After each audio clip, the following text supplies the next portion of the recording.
we're back on My Mayor, and joining me is candidate Darden Rice. Hi, Darden. Hey, good morning, Joe. How you doing? I am trying not to melt, but it's a beautiful morning. How's life on the campaign trail?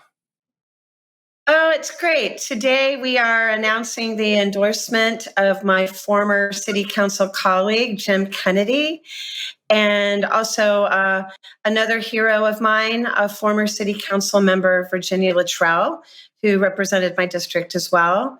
We're excited about our upcoming event on July 21st at Station House, which is co-hosted by the LGBTQ Victory Fund and the Equality Florida Action PAC and Ruthless Florida. So we're looking forward to that.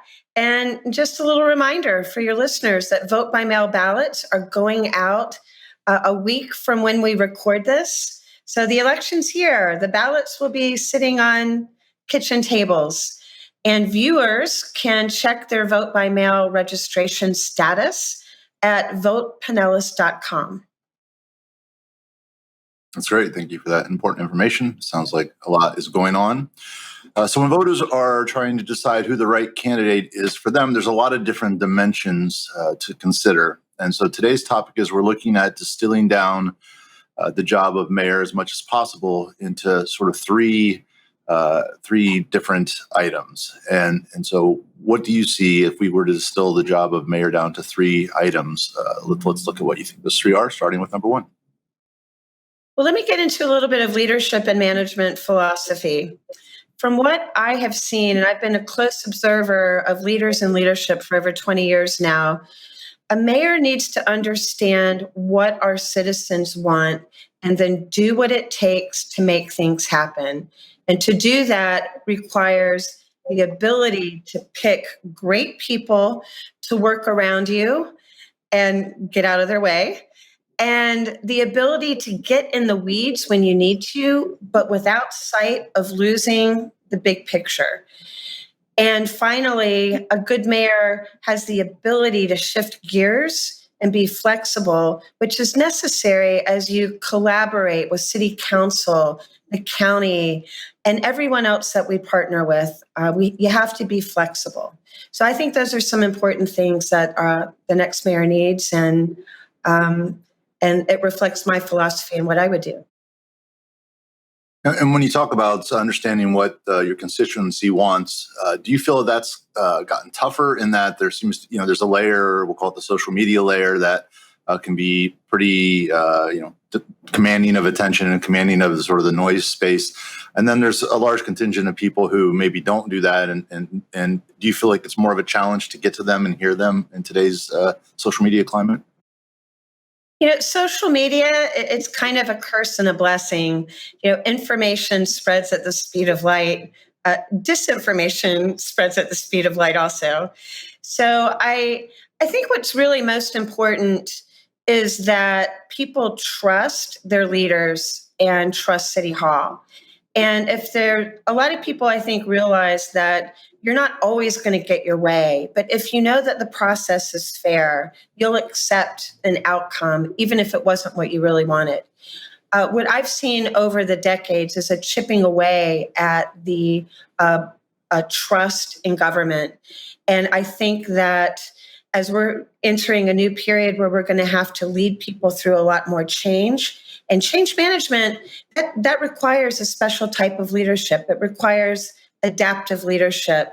I am skilled at this. I studied it. I had the opportunity to really study it in depth at Harvard Kennedy up in Boston. Adaptive leadership is what we need to do to really roll up our sleeves and help lead people through change. We're going to certainly go through that with the Tropicana field redevelopment issue, certainly with affordable housing, and most definitely with climate change policies. We're going to have to learn how to do everything just a little bit differently. Makes a lot of sense. All right, let's move on to the next dimension of being mayor. The mayor must make sure that the economy works the right way for all of us, and that we have to continue to make sure that St. Pete is an affordable, livable city, and that We want to grow, but we don't want to grow in such a way that we just knock down every old building or that we leave people behind. And I think one of the biggest challenges is how do we keep up this momentum as a modern, progressive, diverse city, but still make sure we're not leaving people behind. So the next mayor, and I think that will be me. I'm going to have to do a lot to make sure that our housing policies reflect our intention to bring affordable housing and affordable apartments to our community. That's an often talked about challenge. And so let's dig into that a little bit, and specifically I'd like to hear what you think about codes. As we know, St. Pete's highly in demand right now. As developers come into town and they want to build new buildings, how can the city leverage through code the demand that we have to ask the developers that if they want to build here, they should include certain elements of obtainable housing and things of that nature? Well, I'm a big supporter of the community benefits agreement. That is built upon if a developer receives a critical amount of city taxpayer money, then they have to demonstrate the equivalent public good for the city in return. That's pretty straightforward. I mean, if they need city money to get their project done, they need to give something back to the city. I think what you're maybe getting at is looking at this from a bigger picture. And, St. Pete is the pretty girl at the prom. We don't have this self-consciousness that we used to have. We don't have the self-esteem issues we had decades ago where we always, saw ourselves as inferior to Tampa. And we were afraid to say no or demand anything from any developer, that we were afraid they were just going to go leave and go build somewhere else. But now, our city is really the pretty girl at the prom, and we've been discovered, and we can certainly demand, expect, and ask for high quality building designs, people who build good buildings, beautiful buildings, and build something that really helps be a part of the city and the city fabric. And I don't like having too many rules or complicated rules for developers. But I will tell you, I think we tend to forget that it's not that easy to build in Manhattan or Miami or Boston or San Francisco. So out-of-town developers that come here, may complain about a few things that we ask for, but it's actually a lot easier than where they came from. And we do not need to lose sight of that fact. We really just want to work with our developers to build the city that we all love, that we all want to live in, that we're all proud of. And that means being a part of the community. It means doing your best to work with apprenticeship programs, to hire local, to put in significant amounts for our affordable housing fund or build the affordable housing component into a project, support public art, make sure the buildings are green and energy efficient. There's a lot of things we can do. And I St. Pete's in as great a position as ever to expect that. That's great. Okay, the third dimension, the third item on the list of your three for being. The mayor is working for the people of St. Pete and is working for the city. It's not just about the mayor. The mayor's job is very important, of course, but as mayor, I'm working for you and I'm working for our city. It's about St. Pete. And as mayor, you will see that reflected in my administration with a revamped communications department, our revamped neighborhood affairs division. We will create an office of diversity, equity, and inclusion so that we're not making decisions about people without them.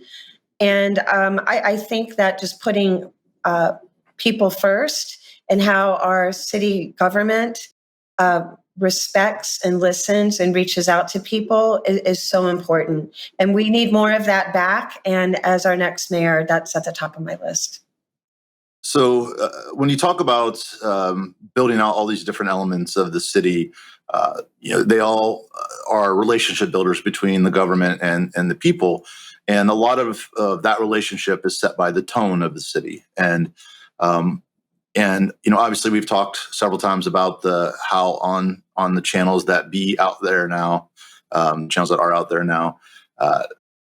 Sometimes the negative stuff takes over and dominates, and how do you set that tone? What are some new things we can do to set that tone so that everybody can play along and be part of it without being shut down? Wow. Such a great question. I think it's really important for the mayor and city hall to model, civil behavior, civic behavior. It's okay to have different opinions. It's okay to look at things differently.